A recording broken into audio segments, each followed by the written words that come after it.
Povo de Deus, sejam bem-vindos a mais uma recapitulação da nossa lição da Escola Sabatina. No Salmo 5, Davi apresenta uma clara distinção entre os que estão perdidos e os que estão redimidos. Esse contraste se torna mais evidente quando o comparamos com as passagens do Apocalipse 14, 1 ao 12. O que essas duas passagens têm em comum? Como o Salmo 5 pode nos ajudar a entender melhor o que significa ser parte do remanescente nos últimos dias? Vamos explorar isso agora. Davi começa o salmo afirmando que o mal não pode habitar com Deus. Ele diz no Salmo 5, verso 4, Tu não és um Deus que se agrade de maldade. Contigo o mal não habita. Isso é fundamental para compreendermos a pureza de Deus e a necessidade de sermos redimidos para estarmos em sua presença. Esse conceito se conecta diretamente com Apocalipse 21, verso 3, onde vemos que no reino de Deus ele habitará entre o seu povo. Somente aqueles que foram purificados e redimidos estarão diante dele. Davi também nos ensina sobre a importância da adoração. No Salmo 5, verso 7, ele fala sobre se prostrar diante de Deus e adorar a ele. Isso nos leva diretamente a Apocalipse 13, onde vemos o verbo adorar repetido várias vezes. A questão da adoração é central no grande conflito, pois é através da adoração que as verdadeiras lealdades do coração são reveladas. No Apocalipse 14, verso 7, a mensagem final é clara: temam a Deus e deem glória a Ele. Isso é um chamado urgente para todos nós alinharmos com o Criador, reconhecendo sua soberania e rendendo-nos a Ele em adoração. Uma das marcas do remanescente é que em suas bocas não se encontra mentira, como nos ensina Apocalipse 14, verso 5. Eles são aqueles que refletem o caráter de Deus, sendo verdadeiros em suas palavras e ações. Davi nos ajuda a compreender isso quando ele diz, no Salmo 5, verso 9, Na boca dos meus adversários não há sinceridade. O contraste entre os que falam a verdade e os que falam mentira nos ensina sobre a pureza dos redimidos, que vivem em conformidade com a verdade divina. Agora, a parte mais emocionante desse estudo, o privilégio de estar na presença de Deus. Em Apocalipse 14, João descreve uma cena maravilhosa onde os pecadores são resgatados da morte e têm o privilégio de estar com o Cordeiro de Deus. Eles não conquistaram esse direito por suas próprias forças, mas o receberam porque o Cordeiro, Jesus Cristo, se ofereceu para pagar o preço da redenção. Essa conexão com o Salmo 5, verso 10, onde Davi pede a Deus que aplique a justiça contra os ímpios, é um reflexo de como o Cordeiro de Deus, em seu sacrifício, tomou sobre si a culpa de todos nós, para que pudéssemos ser perdoados. E por fim, um apelo final. Davi nos exorta no versículo 11 a nos alegrarmos em Deus, a cantarmos de júbilo e a nos gloriarmos em seu nome, pois ele nos defende.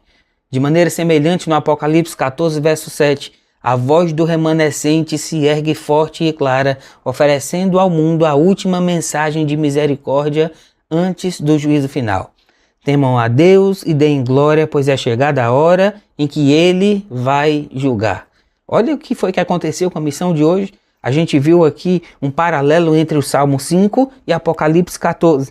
Como a gente disse na lição do sábado, existe um paralelo forte entre as profecias do Apocalipse e o livro dos Salmos. A gente consegue perceber muita coisa e entender do Apocalipse estudando o livro dos Salmos. Uma lição enriquecedora para cada um de nós. Medite na letra da canção e a gente já retorna com a meditação e a oração final.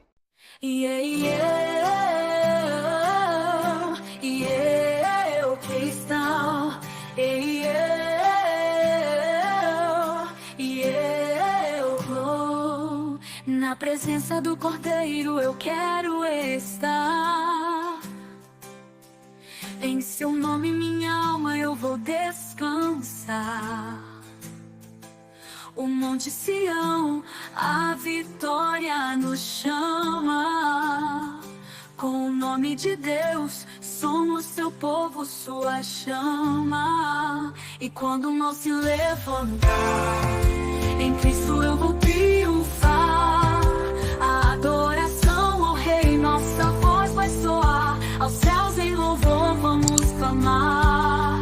Olhei, eis que o Cordeiro está em pé no monte, sua glória é real. Os redimidos com ele vão estar, louvando ao Pai, o Rei eterno e imortal.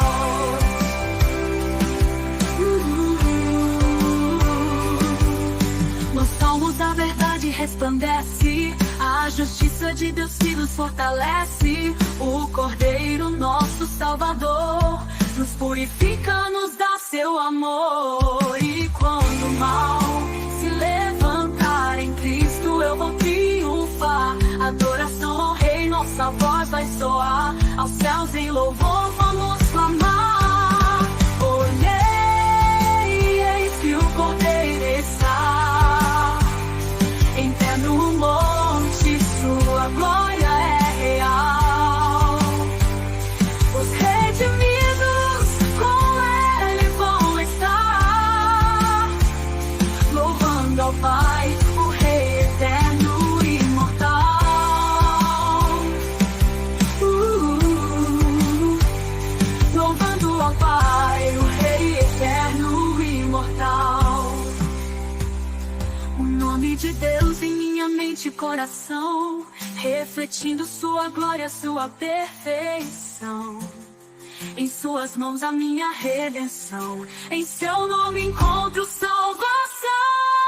Olhei, eis que o Cordeiro está em pé no monte, sua glória é real. Os redimidos com ele vão estar, louvando ao Pai, o Rei eterno e imortal.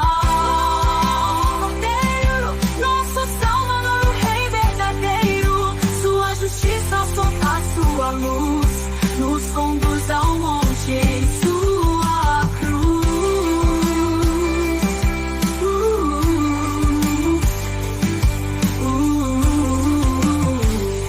Imortal.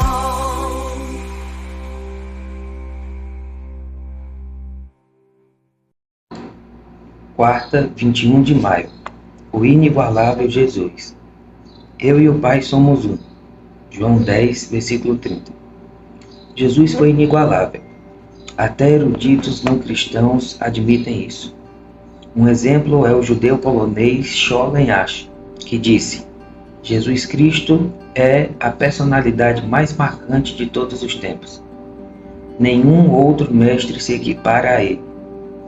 Outros pensadores podem ter algo básico para um oriental, um árabe ou um ocidental, mas todo ato e palavra de Jesus tem valor para todos nós. Porque eu, como judeu, não deveria me orgulhar disso?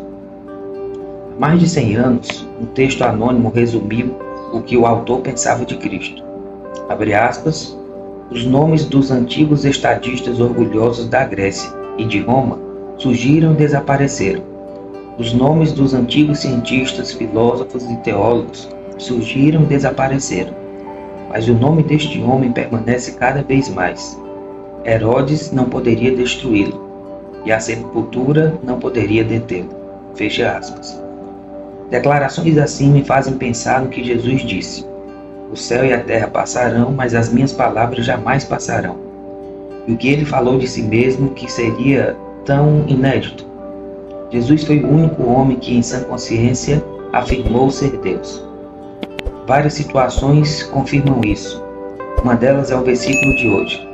À primeira vista, pode não parecer uma autoafirmação de divindade, mas na cultura daquela época era. Tanto que os judeus queriam apedrejá-lo porque ele estava se fazendo de Deus. Jesus em nenhum momento corrige o entendimento deles. Pelo contrário, o reafirma. Em outra ocasião, ele declarou: em verdade lhes digo que antes que Abraão existisse, eu sou. Essas palavras ecoam aquelas proferidas por Deus a Moisés. Assim você dirá aos filhos de Israel: Eu sou, me enviou a vocês. A força de suas palavras foi tão clara que mais uma vez os judeus quiseram apedrejá-lo. Quando uma pessoa alega ser Deus, como Cristo fez, ela só pode ser mentirosa, louca ou verdadeira. Nenhum louco ou mentiroso arrancaria o reconhecimento de tantos eruditos que não foram seus discípulos. Até os não cristãos reconhecem a grandeza de Jesus. Diante disso, só me resta uma alternativa: Ele é Deus. Assim, não tenho outra escolha senão cair prostrado e adorá-lo como seu Senhor. Vamos orar. Senhor nosso Deus, muito obrigado por mais um estudo teológico em que podemos ver a conexão entre Salmo 5 e Apocalipse 14.